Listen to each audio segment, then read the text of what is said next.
மோடி பேசும்போது சொல்றாரு, அதாவது திட்டத்தை நீங்க இப்ப சொல்றீங்க பாஜக ஆட்சியில இவங்க ஆட்சியெல்லாம் திட்டத்தை அறிவிக்கிறதோட சரி மக்கள் நலன் இல்லைன்னு சொல்றீங்க. அவர் பேசும்போது சொல்றாரு, கடந்த 11 ஆண்டுகளில் 4 கோடி ஏழை குடும்பங்களுக்கு காங்கிரீட் வீடுகள் கட்டித்தரப்பட்டுள்ளது.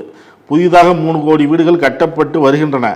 கடந்த கால ஆட்சியில் பீகாரின் பூர்ணிமா சீமாஞ்சல் பகுதியில் பின்தங்கிய நிலையில் இருந்தது. இப்ப அந்த பகுதிகள்லாம் முழு வளர்ச்சி திட்டமாக இருக்கு அப்படிங்கிறாரு. இப்ப அவர் எண்ணிக்கையெல்லாம் கரெக்டா சொல்றாரு. 4 கோடி அப்படிங்கிறாரு, 3 கோடி இப்ப கட்டப்பட்டு வந்துட்டு இருக்குங்கிறாரு.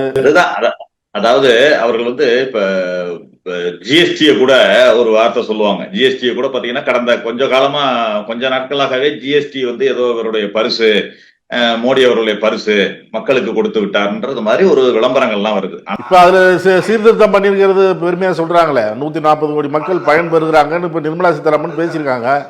சரி, அப்படி என்றால் கடந்த 8 ஆண்டுகளாக மக்களை வதைத்த ஜிஎஸ்டியை கொண்டு வந்தது யாரு, நீங்க நடைமுறைப்படுத்தியது யாரு என்ற கேள்வி இருக்குல்ல. நீங்க 8 வருடமா நாங்க கோரிக்கை வச்சுட்டு இருந்தோம்.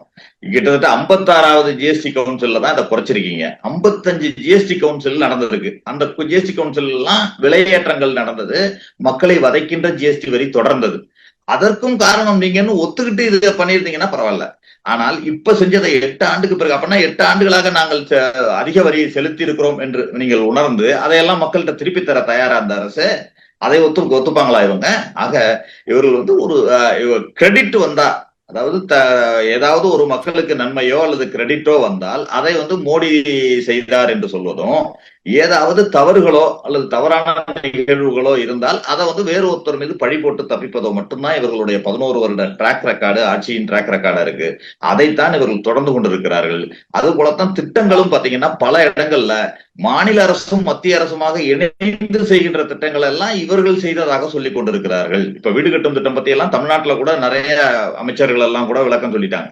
யார் அதிகமாக நிதி அந்த வீடு கட்டும் திட்டத்துக்கு தர்றது, பிரதமரின் வீடு கட்டும் திட்டம் என்று சொன்னால் கூட மாநில அரசு தான் அதிக பங்களிப்பு. அது போல ஜல்சக்தி என்று சொல்கிறார்கள். பல இடங்கள்ல பாத்தீங்கன்னா ஜல்சக்தி திட்டத்துல வெறும் பைப் லைன் மட்டும் இருக்கு, அதுல தண்ணி வரல அப்படிங்கிற புகார் இருக்கு. இது மாதிரி பல திட்டங்களை, குளறுபடியான திட்டங்கள். நீங்க ஆயுஷ்மான் பாரத்தை கூட சொன்னோம், அவர்கள் சொன்னாங்க இந்தியா ஃபுல்லா ஒரு ஆயுஷ்மான் பாரத்னு ஹெல்த் இன்சூரன்ஸ் திட்டத்தை கொண்டு வந்தோம் அப்படின்னு சொன்னாங்க.